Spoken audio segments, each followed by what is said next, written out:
ಆಕೆ ಗಂಡ ಇದ್ರು ಹಳೆ ಗೆಳೆಯನ ಪಲ್ಲಂಗ ಏರಿದ್ಲು. ಹೊಟ್ಟೆಲಿರೋ ಮಗು ನನ್ನ ಲವ್ವರ್ದು ಅಂತ ಪತಿಗೆ ಹೇಳಿದ್ಲು.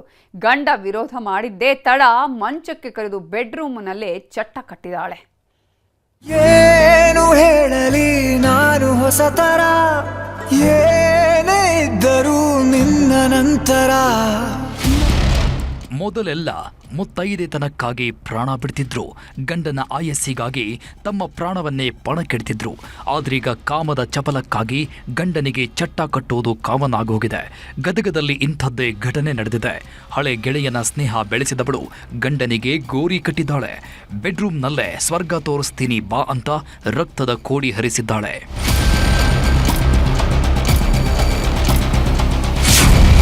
ಹೆಂಡತಿ ರಣರಣ, ಬೆಡ್ರೂಮ್ನಲ್ಲಿ ಬಿತ್ತು ಹೆಣ. ಹಳೆ ಗೆಳೆಯನ ಆಸೆಗೆ ಗಂಡನಿಗೆ ಕಟ್ಟಿದ್ಲ ಚಟ್ಟ.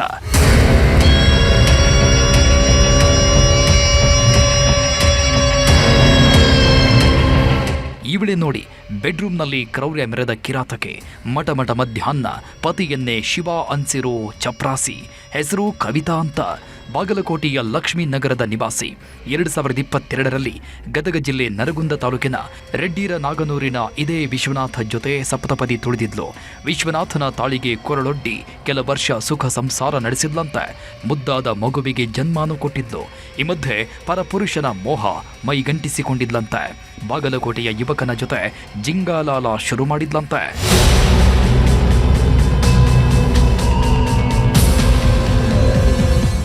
ಯಾವಾಗ ಹೆಂಡತಿ ಮೇಲೆ ಅನುಮಾನ ಶುರುವಾಯಿತು, ವಿಶ್ವನಾಥ ಕೆರಳಿ ಕೆಂಡವಾಗಿದ್ದ. ಮಗು ಯಾರಿಗೆ ಹುಟ್ಟಿದೆ ಅಂತ ಜಗಳ ಮಾಡ್ತಿದ್ದಂತೆ. ಈ ಗಲಾಟೆ ತಾರಕಕ್ಕೇರ್ತಾ ಇದ್ದಂತೆ ಕವಿತಾ ಗಂಡನ ಮನೆ ತೊರೆದು ತವರು ಸೇರಿದ್ಲು. ಅದೆಷ್ಟೇ ಕರೆದ್ರು ನಾನು ಬರಲ್ಲ ಅಂತ ದೂರವಾಗಿದ್ಲು. ಹೀಗಿರುವಾಗ್ಲೇ ಇತ್ತೀಚೆಗೆ ವಿಶ್ವನಾಥ ಸಹೋದರಿಯ ಮದುವೆ ಫಿಕ್ಸ್ ಆಗಿತ್ತಂತೆ. ಹೀಗಾಗಿ ಮದುವೆ ಮಾಡೋದಕ್ಕೆ ಅಂತ ಕವಿತಾ ಗಂಡನ ಮನೆಗೆ ಬಂದಿದ್ದಾಳೆ. ಆಗ್ಲೂ ಕೂಡ ಗಂಡ ಹೆಂಡತಿ ಮಧ್ಯೆ ಗಲಾಟೆಯಾಗಿದೆ. ಮೊದಲೇ ಪ್ಲಾನ್ ಮಾಡ್ಕೊಂಡು ಬಂದಿದ್ಲೋ ಏನೋ ಗೊತ್ತಿಲ್ಲ. ಕಟ್ಟಿಕೊಂಡವನಿಗೆ ಚಟ್ಟ ಕಟ್ಟೋದಕ್ಕೆ ಕವಿತಾ ನಿರ್ಧಾರ ಮಾಡಿದ್ದಾಳೆ. ಮೊನ್ನೆ ರಾತ್ರಿ ಗಂಡನನ್ನ ಬೆಡ್ರೂಮ್ಗೆ ಬನ್ರಿ ಅಂತ ಕರೆದಿದ್ದಾಳೆ. ಹೆಂಡತಿ ಕರೆದ್ಲು ಅಂತ ವಿಶ್ವನಾಥ ಕೂಡ ಖುಷಿಯಲ್ಲೇ ಹೋಗಿದ್ದಾನೆ. ಗಂಡ ಬೆಡ್ ಏರಿದ್ದೆ ತಡ ನಿದ್ರೆ ಮಾತ್ರೆ ಹಾಕಿ ಮಲಗಿಸಿ ರಾಡ್ನಿಂದ ಹೊಡೆದು ರಕ್ತದ ಹೊಳೆಯನ್ನೇ ಹರಿಸಿದ್ದಾಳೆ.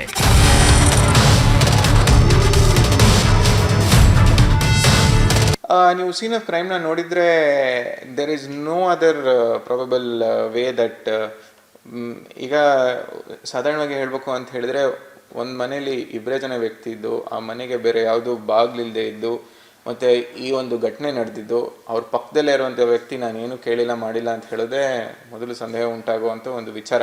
ಇಲ್ಲಿವರೆಗೂ 99% ಯಾರೇ ಕೊಲೆ ಮಾಡಿದ್ರು ನಾವು ಕೊಲೆ ಮಾಡಿಲ್ಲ ಅಂತಲೇ ಹೇಳ್ತಾರೆ. ವೆದರ್ ನಿನ್ನೆ ಉದ್ವೇಗಕ್ಕೆ ಒಳಗಾಗಿ ಮಾಡಿರ್ತಾಳೆ ಅಂತ ಹೇಳಿ ಅವಳು ಹೇಳೋದು. So those aspects are being checked.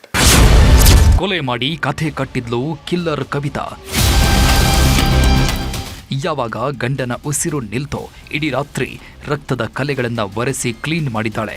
ತನಗೇನೂ ಗೊತ್ತಿಲ್ಲದಂತೆ ಹೊರಗೆ ಬಂದಿದ್ದಾಳೆ. ಯಾವಾಗ ಮನೆಯವರು ನೋಡಿದ್ರೂ ಕೊಲೆಯಾಗಿರೋದು ಗೊತ್ತಾಗಿದೆ. ಆದರೆ ಕವಿತಾ ಮಾತ್ರ ನನಗೇನೂ ಗೊತ್ತೇ ಇಲ್ಲ ಅಂತ ಡ್ರಾಮಾ ಮಾಡಿದ್ಲು. ನಾನವಳಲ್ಲ, ನಾನು ಕೊಲೆನೇ ಮಾಡಿಲ್ಲ ಅಂತ ಯಾಮಾರಿಸಿದ್ಲು. ಯಾವಾಗ ಪೊಲೀಸರು ಎತ್ತಾಕೊಂಡು ಹೋಗಿ ಡ್ರಿಲ್ ಮಾಡಿದ್ರು ಒಂದೊಂದೇ ಸತ್ಯ ಬಾಯ್ಬಿಟ್ಟಿದ್ದಾಳೆ. ಇಬ್ಬರ ಮಧ್ಯೆ ನಿತ್ಯ ಗಲಾಟೆ ಆಗ್ತಿತ್ತು. ಇದರಿಂದ ಬೇಸತ್ತು ಕೊಲೆ ಮಾಡಿದ್ದಾಗಿ ಸತ್ಯ ಒಪ್ಪಿಕೊಂಡಿದ್ದಾಳೆ. ಅತ್ತ ಮಗನ ಕಳೆದುಕೊಂಡ ಕುಟುಂಬಸ್ಥರ ಆಕ್ರಂದನ ಹೇಳತೀರದಾಗಿದೆ. ನೇಣು ಹಾಕ್ಕೊಂಡಿದ್ದಾನಂತ ನಾನು ತಿಳ್ಕೊಂಡಿದ್ದೆ, ಸೂಸೈಡ್ ಮಾಡ್ಕೊಂಡಿದ್ದಾನಂತ. ಆದರೆ ಅವ್ನ ತಲೆ ಹಿಡಿದ ಮೇಲೆ ನನ್ನ ಕೈ ತುಂಬ ರಕ್ತ ಬಂತು. ಆವಾಗ ಗೊತ್ತಾಯಿತು ಇವನಿಗೇನೋ ಮರ್ಡರ್ ಆಗಿದೆ ಅಂತ ಅಂದ್ಬಿಟ್ಟು. ಬಟ್ ಅವ್ರು ಬೆಳಿಗ್ಗೆ ಎದ್ದ ಮೇಲೆ ನನಗೇನು ಗೊತ್ತಿಲ್ಲ, ನಾ ಏನು ಮಾಡಿಲ್ಲ ಅನ್ನೋ ಒಂಥರ ಭಾವದಲ್ಲಿ ಸ್ನಾನಕ್ಕೆ ಹೋಗಿದ್ದಾಳೆ. ಸೊ ಎವಿಡೆನ್ಸ್ ಸಿಗಬಾರ್ದಂತ ಹೋಗಿದ್ದಾಳು ಅದಕ್ಕೂ ಅಂತ ಗೊತ್ತಿಲ್ಲ ನನಗೆ. ಇಲ್ಲ ಮನೆಯಲ್ಲಿ ಒಪ್ಕೊಂಡಿಲ್ಲ, ಸ್ಟೇಷನಲ್ಲಿ ಒಪ್ಕೊಂಡಿಲ್ಲ, ಸಾಯಂಕಾಲವರೆಗೂ ಒಪ್ಕೊಂಡಿಲ್ಲ. ಆಮೇಲೆ ಅವರು ಎನ್ಕ್ವೈರಿ ಮಾಡಿದ್ದಾರಲ್ಲ ಇಂಟೆಲಿಜೆಂಟ್ ಬ್ಯೂರೋ, ಅವರ ಎನ್ಕ್ವೈರಿ ಮಾಡಿದ ಮೇಲೆ ಅಲ್ಲಿ ಒಪ್ಕೊಂಡಿದ್ದಾರೆ.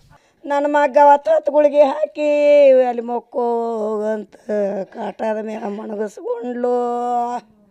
ನನ್ನಪ್ಪ ಬಾಯಿಗೆ ಕ್ಯಾಪ್ ಹಾಕ್ಯಾಳು. ನನ್ನಪ್ಪ ತೆಲಿಗೆ ಹಾರಿ ತಗೊಂಡು ಬಡ್ದಾಳು. ನನ್ನಪ್ಪ